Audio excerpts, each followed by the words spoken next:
Hey folks, good morning. This is Gunner from Gunner's Garage. It's a nice sunny day here. I'm next to my coach, which is a Newmar Dutch Star 4304, and I had a little situation where I was normally I try to get 50 amp hookups wherever I go, and I had a 30 amp and I had two ACs running. I thought it would work. I've got these soft starts and it worked for a while, but then apparently they both started at the same time and it blew the breaker.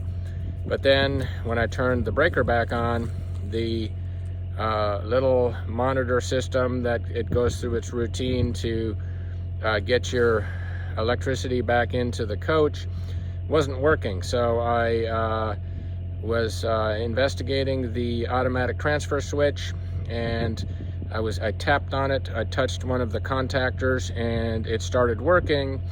And so when I got back home, I hooked it up next to the house, and same thing. So I think contactor switch is bad. I bought a new one and I'm about ready to install that.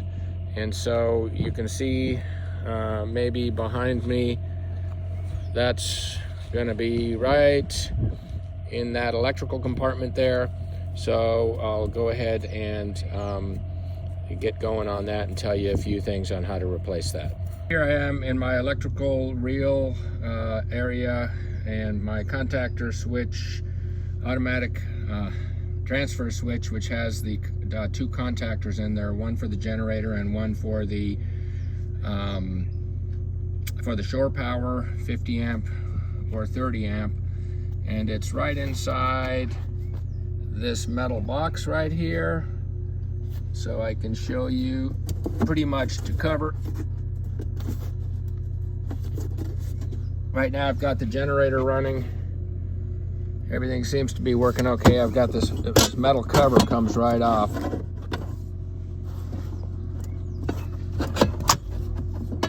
My contactors are inside the metal box. You can see those contactors right there. And that's what allows the electricity either to go into the coach from the shore power or from the generator, automatically switching over source from the generator when it's working the way it's designed to work. So I've got a new one of these that I bought on Amazon, of course. So there's my new contactor switch. It is a model PD52 automatic transfer relay, and so I will show you a few things on how to replace this and carefully do that without doing any damage. Okay folks, first thing I did was took a picture of the old transfer switch. This is the new one, and what you want to do is make sure you take a picture. Here is the inside of the automatic transfer switch with the two contactors that are ready to be wired up in place of the old one. And so you need to get all your tools together, and I believe it's a number 5 Allen fitting that you can use, and loosen all of these lugs up so that they're ready to go and accept the other the wiring after you've taken the old transfer switch out. So that's pretty much what's going on here. Since I've already removed the old automatic transfer switch from the coach, I'm going to take this over and start installing it. Here we are. I got the old automatic transfer switch out, and you can see the wires here. Is a good reason why you obviously need to make sure the electricity is off. It is off. I use a little quick meter. It looks kind of like this. Pretty easy to just probe the wires and make sure there's no hot wires there. The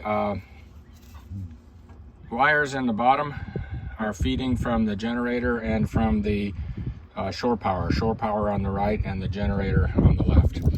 So now we're going to install the new transfer switch. I've got everything ready. with all the lugs are loose and ready to go. So I'm going to install that. It's kind of a tight fit, and we'll show you how all of it lines up when I've got it back in there. So here we are. I put the automatic transfer switch in position. Here's a little pro tip. I've got the right-hand side mounting lug screwed into the left-hand side hole on the top on the wall, and that tilts the automatic transfer switch off to one side so I can have a little bit better access. And this tub that my shore power goes into is kind of in the way, so that helps me get by.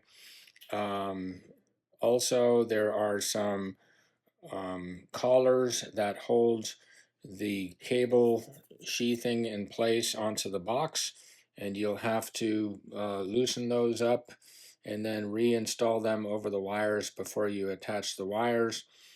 And that's really important. If you don't do that, you're going to have to disconnect the wires again and pull them down so that you can put those collars on there.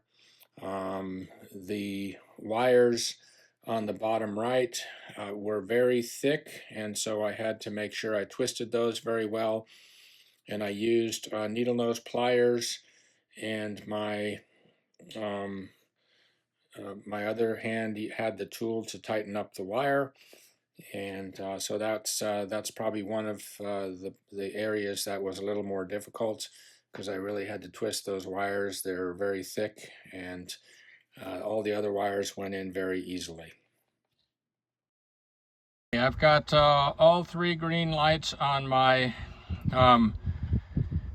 watchdog surge protector over at the pedestal, and I've also got this red light on the built-in surge protector flashing, which means it's going through its routine and thinking, which it didn't before, unless I smacked on this box right here, which is your automatic transfer switch. So at this point, I would have to say success. You can see the red light flashing on the surge guard, and also we've got the watchdog, which I plug in at the pedestal.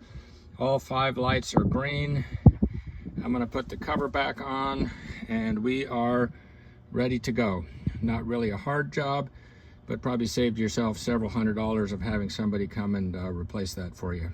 Folks, one other thing I noticed is with the old automatic transfer switch, it would seemed like forever while this surge protector was thinking, and then there was a little green dash in the middle that was like spinning around for a while until all of these green lights came on and everything was okay. Well, after replacing this transfer switch, this only seemed to take a minute or so, which also shows that the old transfer switch was probably weak for quite a while. I paid $110 on Amazon for the same exact transfer switch that was already in here, and not a bad price. I'm going to keep the old one as a spare. Don't know if there's anything salvageable at all, but yeah, it wasn't too bad. The wind was blowing crazy here today, kept irritating me, blowing my hair in my eyes, but we got her done. So what does that go to show you? Well, you might need a little bit more of a skill set to be able to do this on your own. And if you haven't done anything with wiring and so forth before, then maybe you need to get somebody to come and help you as well. You may have a different type of a shore power reel on your rig. Mine has a big old bucket that it feeds the the cord into. I had to loosen that up because it was kind of in the way. But you just got to use a little bit of forethought. So that's it. If you feel like you can do this on your own, hopefully this video helps you. Give me a thumbs up if you liked it, and I'm going to try to make some more videos. This is Gunner from Gunner's Garage. You guys have a great week, and have safe travels. We'll see you on the road sometime.